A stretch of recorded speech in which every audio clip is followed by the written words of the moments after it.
अब 10th number question से हम लोग देखने जा रहे हैं आगे। मेरे पास 10th number question in the value of integral this, मैं इसको लिख रहा हूं जरा। I is equal to integration 1/2014 से लेके 2014 tan inverse x by x dx। आपको इसकी वैल्यू बतानी है। देखो ये देखते ही मेरे दिमाग में ख्याल आया कि मैं इंटीग्रेशन बाय पार्ट्स का यूज कर सकता हूँ, तो एक बार मैं इंटीग्रेशन बाय पार्ट्स का यूज कर ही लेता हूँ। इंटीग्रेशन बाय पार्ट्स से मुझे एक को पहला फंक्शन मानना पड़ता है और दूसरे को दूसरा फंक्शन। पहला फंक्शन किसको मानूं, tan इनवर्स x को या फिर 1/x को। जाहिर सी बात है tan इनवर्स x को मैं पहला फंक्शन मानूंगा। क्यों? क्योंकि मैं पहला फंक्शन आइलेट के हिसाब से मानता हूं। और आई क्या होता है, इनवर्स ट्रिग्नोमेट्रिक फंक्शन। तो इनवर्स ट्रिग्नोमेट्रिक सबसे पहले आता है, इसलिए tan इनवर्स x को मैं पहला फंक्शन मानूंगा। तो क्या होता है इंटीग्रेशन बाय पार्ट्स, पहला वाला फंक्शन एज इट इज, अच्छा, इनटू दूसरे वाले फंक्शन का इंटीग्रेशन, माइनस पहले वाले फंक्शन का डिफरेंशिएशन इनटू दूसरे वाले फंक्शन का इंटीग्रेशन, और जो दोनों का प्रोडक्ट आएगा उसका फिर से इंटीग्रेशन। ठीक है, अब लिमिट भी लगा देंगे तो 1/2014 से लेके 2014, यहां भी 1/2014 से लेके 2014, अच्छा यहां भी 1/2014 से लेके 2014। तो ये मेरे पास आ जाएगा आई। अब देखो तो आई मेरे पास क्या हो जाएगा, फाइनली ये हो जाएगा मेरे पास tan इनवर्स x, ये हो जाएगा मेरे पास log x, लेकिन लिमिट भी लगा हो 1/2014 से लेके 2014, यहाँ क्या है मेरे पास माइनस। देखो ये हो जाएगा 1/1 प्लस एक्स स्क्वायर, और ये 1/2014 से लेके 2014, और ये हो जाएगा मेरे पास क्या log x। कहां से कहां तक भाई, 1/2014 से लेके 2014। अब एक बात बताओ, क्या तुम इसको और सॉल्व कर सकते हो? हाँ कर सकते हैं हम लोग। सबसे पहले इसकी वैल्यू निकाल लेते हैं। ये कितना हो जाएगा मेरे पास, log 2014 माइनस log 1/2014। तो ये क्या हो जाएगा मेरे पास, log 2014 माइनस log 2014 की पावर -1। अब log की प्रॉपर्टी है ये -1, जो पावर में कूद के इधर आ जाएगा। तो यहाँ क्या हो जाएगा, log 2014 माइनस, और एक और माइनस आ जाएगा इसकी वजह से, और यहाँ हो जाएगा log 2014। तो ये क्या हो जाएगा मेरे पास, log 2014 प्लस log 2014, यानी कि 2 इंटू log 2014। तो मैं इसकी जगह ये पुट कर देता हूं, तो मेरे पास आई क्या हो जाएगा यहाँ से, tan inverse x into 2 into log 2014, और यहाँ क्या हो जाएगा मेरे पास माइनस, इसकी जगह भी यही हो जाएगा, तो 2 इंटू log 2014, और इंटीग्रेशन क्या हो जाएगा मेरे पास 1/2014 से लेके 2014 तक 1/1 plus x square into dx। यहाँ मैं dx लगाना भूल गया था, आप लोग लगा लें, यहाँ भी dx होगा। ठीक है, क्योंकि यहाँ इंटीग्रेशन हो रहा है ना फिर से, इसलिए dx होगा। अब देखो तो ये कितना हो जाएगा मेरे पास, i is equal to tan inverse x, यहाँ क्या हो जाएगा 2 इंटू log 2014, और यहाँ माइनस 2 इंटू log 2014, और यहाँ क्या हो जाएगा मेरे पास tan इनवर्स x। लेकिन इस tan इनवर्स x में मेरे पास लिमिट होगा 1/2014 से लेके 2014। तो ये आ जाएगा मेरे पास i की वैल्यू। ठीक है, अब देखो इंटीग्रेशन बाय पार्ट्स करने से मुझे कुछ खास फायदा हुआ नहीं, क्योंकि मुझे इसकी एक डेफिनेट वैल्यू निकालनी थी। ऑप्शन देखो, लेकिन यहाँ पे tan इनवर्स x आ गया, तो मेरे पास डेफिनेट वैल्यू नहीं आई। इसका मतलब मुझे इंटीग्रेशन बाय पार्ट्स नहीं करना चाहिए था। मैंने ये इसलिए किया क्योंकि आपके दिमाग में एक ख्याल आ सकता था कि मैं इंटीग्रेशन बाय पार्ट्स से सॉल्व कर सकता हूँ, तो तुम करके देखोगे, तुमको आगे पता चलेगा कि इससे होगा ही नहीं। फिर हम लोग दूसरे चीज के बारे में सोचेंगे, किसी और तरीके से करने की कोशिश करेंगे इसको। अब इसको दूसरे तरीके से सॉल्व करने की कोशिश करते हैं। देखो मैं एक बात सोचता हूं कि अगर मैं tan इनवर्स x को कैसे भी करके कांस्टेंट बना दूं, तो मैं 1/x का इंटीग्रेशन जानता हूं और मैं उसका इंटीग्रेशन आराम से कर दूंगा। लेकिन मैं tan इनवर्स x को कांस्टेंट कैसे बनाऊं? हाँ, मैं tan इनवर्स x को कांस्टेंट नहीं बना सकता, लेकिन अगर मैं ऊपर में tan inverse x plus cot inverse x बना दूं, तो वो होता है मेरे पास π/2, जो कि कांस्टेंट होता है।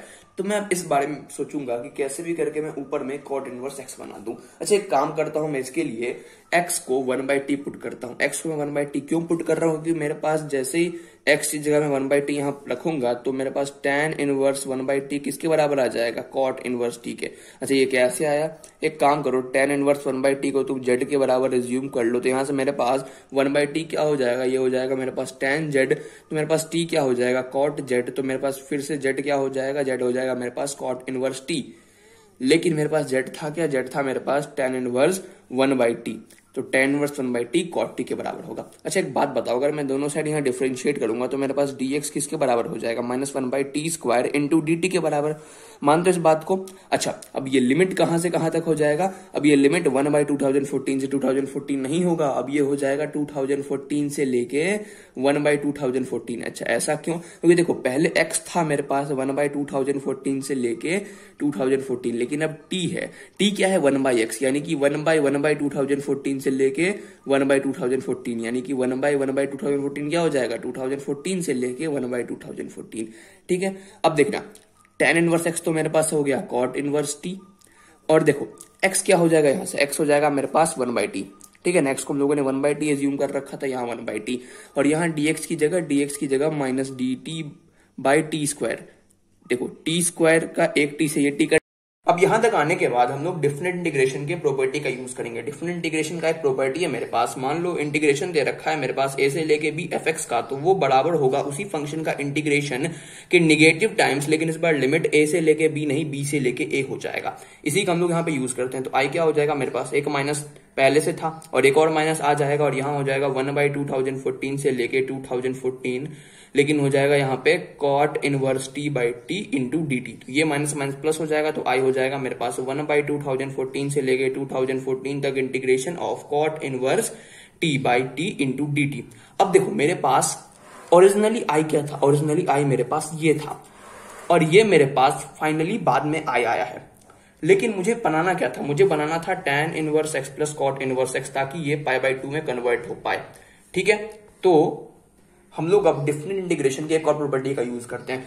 मान लो मेरे पास फंक्शन का इंटीग्रेशन दे रखा है a से लेके b तक, और फंक्शन है मेरे पास x में, तो हम लोग इस फंक्शन के वेरिएबल्स को चेंज कर सकते हैं और फंक्शन को t में बना सकते हैं, अगर मेरे पास दिया गया लिमिट सेम रहे इंटीग्रेशन का। तो बस यहाँ पे हम लोग वही काम करने वाले हैं। तो मेरे पास i फाइनली क्या हो जाएगा, यहाँ पे 1/2014 से लेके 2014 integration of cot inverse x/x into dx। अब ये मेरे पास एक i आया और ये i मेरे पास एक पहले से था। अब इन दोनों को मैं यहाँ ऐड करने वाला हूँ, तो 2i मेरे पास क्या हो जाएगा, इंटीग्रेशन 1/2014 से लेके 2014, यहाँ हो जाएगा मेरे पास tan inverse x plus cot inverse x, और बाई में x और इनटू में dx। तो मेरे पास 2i क्या हो जाएगा, ये हो जाएगा मेरे पास 1/2014 से लेके 2014 इंटीग्रेशन ऑफ π/2, और नीचे एक x है और यहाँ dx।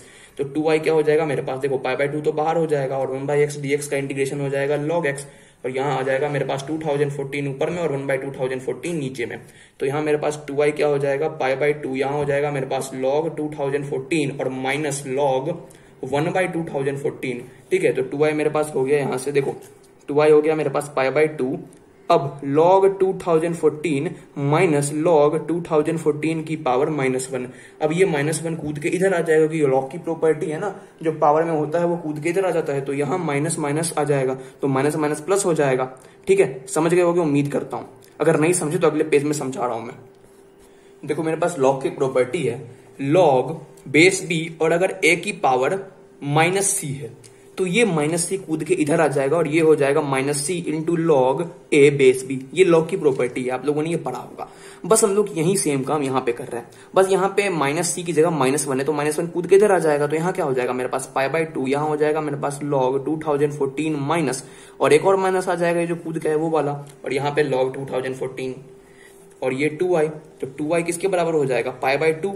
अब देखो यहाँ log 2014 और ये माइनस माइनस प्लस हो जाएगा, तो यहाँ हो जाएगा log 2014 प्लस log 2014, यानी कि 2 इंटू log 2014। तो 2 से 2 कट जाएगा और ये भी 2 नीचे आ जाएगा, तो i मेरे पास क्या आ जाएगा, π/2 इंटू log 2014।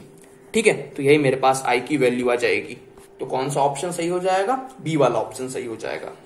अब अगला क्वेश्चन देखते हैं। अगला क्वेश्चन है मेरे पास, let i is equal to integration π/4 से लेके π/3 sin x/x into dx। Then अब ऑप्शन देखो, इसका ऑप्शन एक इंटरवल के फॉर्म में दे रखा है, और जब भी मेरे पास इंटरवल के फॉर्म में आंसर दे रखा होता है वो क्वेश्चन एस्टिमेशन का होता है। तो एस्टिमेशन हम लोग कहाँ यूज करते हैं, एस्टिमेशन हम लोग वहां यूज करते हैं जहां फंक्शन नॉन इंटीग्रेबल होता है, जैसे कि sin x/x cos x/x। लेकिन हम लोग को कैसे याद होगा कौन सा फंक्शन नॉन इंटीग्रेबल है, कौन सा फंक्शन इंटीग्रेबल है, तुम लोगों को याद भी नहीं रखना, तुमको तो बस ऑप्शन देखना है। जहां ऑप्शन में इंटरवल दे रखा होता है हम लोग समझ जाते हैं कि वो एस्टिमेशन का क्वेश्चन है। तो मैं यहाँ क्वेश्चन लिख रहा हूँ, आई है मेरे पास इंटीग्रेशन π/4 से लेके π/3, और यहाँ मेरे पास sin x/x इंटू dx से रखा है। अब एस्टिमेशन को मैं आपको जरा समझाता हूँ। मान लो मेरे पास आई है इंटीग्रेशन a से लेके b, और फंक्शन दे रखा है fx और इंटू में dx। मान लेते हैं fx एक नॉन इंटीग्रेबल फंक्शन है, तो i कहां से लेके कहां तक होगा, i होगा b minus a into fx की मैक्सिमम वैल्यू से लेके b minus a into fx की मिनिमम वैल्यू तक। अब हम लोगों को क्या फाइंड करना है, हम लोगों को फाइंड करना है कि sin x/x इंक्रीजिंग फंक्शन है या फिर डिक्रीजिंग फंक्शन है। तो इसके लिए हम लोग क्या करते हैं, इसके लिए हम लोग एक बार इस फंक्शन की वैल्यू π/4 पे निकाल लेते हैं और एक बार इस फंक्शन की वैल्यू π/2 पे निकाल लेते हैं। अब एफ ऑफ पाई बाय 4 निकालते हैं, कितना हो जाएगा ये मेरे पास sine pi by 4 by pi by 4, तो साइन पाई बाय 4 होता है 1/√2 और ये 4 ऊपर चला जाएगा, यहाँ हो जाएगा इनटू में पाई। एफ ऑफ पाई बाय 2 क्या हो जाएगा sign pi bye 2 by pi bye 2 यानी कि 2 बाई पाई। अब एक काम करते हैं, यहाँ हम लोग 2 से मल्टीप्लाई करते हैं, 2 से डिवाइड करते हैं, यहाँ क्या हो जाएगा मेरे पास 4/2 इंटू पाई। ठीक है, अब देखो यहाँ है मेरे पास 4/√2 पाई और यहाँ है मेरे पास 4/2 पाई। डिनोमिनेटर किसका बड़ा है, डिनोमिनेटर इसका बड़ा है, इसका मतलब ओवरऑल ये बड़ा होगा, इसका मतलब F of pi by 4 F of pi by 2 से बड़ा है। तो पाई बाय 4 पाई बाय 2 से छोटा है, लेकिन F of pi by 4 F of pi by 2 से बड़ा है, इसका मतलब ये डिक्रीजिंग फंक्शन है, छोटे पे वैल्यू बड़ा आ रहा है। तो मेरे पास आई कहां से कहां तक होगा, आई होगा मेरे पास b माइनस ए, यानी कि pi by 3 minus pi by 4 into इस फंक्शन का मैक्सिमम वैल्यू। इस फंक्शन का मैक्सिमम वैल्यू कहां पे आएगा, इस फंक्शन का मैक्सिमम वैल्यू आएगा पाई बाय 4 पे, क्योंकि ये डिक्रीजिंग फंक्शन है तो पाई बाय 4 पे। तो यहाँ क्या हो जाएगा मेरे पास, यहाँ हो जाएगा sign pi by 4 by pi by 4 और यहाँ क्या हो जाएगा pi by 3 minus pi by 4 और यहाँ पे इनटू में sign pi bye 3 by pi bye 3। अब इसको जरा सॉल्व कर लेते हैं, इसको सॉल्व करेंगे तो 4 पाई माइनस 3 पाई यानी कि पाई और नीचे में 12, तो ये हो जाएगा पाई बाय 12। ऐसा साइन पाई बाय 4 कितना हो जाएगा 1/√2 इंटू पाई और ऊपर चला जाएगा 4। अच्छा, और यहाँ हो जाएगा आई कहां से कहां तक होगा, यहाँ हो जाएगा pi by 12, sign pi bye 3 होगा √3/2 और यहाँ इंटू में पाई और यहाँ ऊपर में 3। देखो पाई से पाई कट जाएगा, यहाँ भी पाई से पाई कट जाएगा, यहाँ ये कितना हो जाएगा 3 और यहाँ ये कितना हो जाएगा 4। तो ये मेरे पास फाइनली आ गया √3/8 से लेके ये हो गया कितना भाई, ये हो गया 1/3√2। तो कौन सा ऑप्शन सही है, ऑप्शन देखते हैं। ऑप्शन मेरे पास सी लग रहा है मुझे, लेकिन यहाँ पे √2/6 है। हाँ तो भाई बात बराबर है ना, ऊपर नीचे √2 से मल्टीप्लाई कर दो तो क्या हो जाएगा, ये √2/6 हो जाएगा और इधर मेरे पास √3/8 तो है ही। तो कौन सा ऑप्शन सही हो जाएगा, मेरे पास सी वाला ऑप्शन एकदम सही हो जाएगा। ठीक है।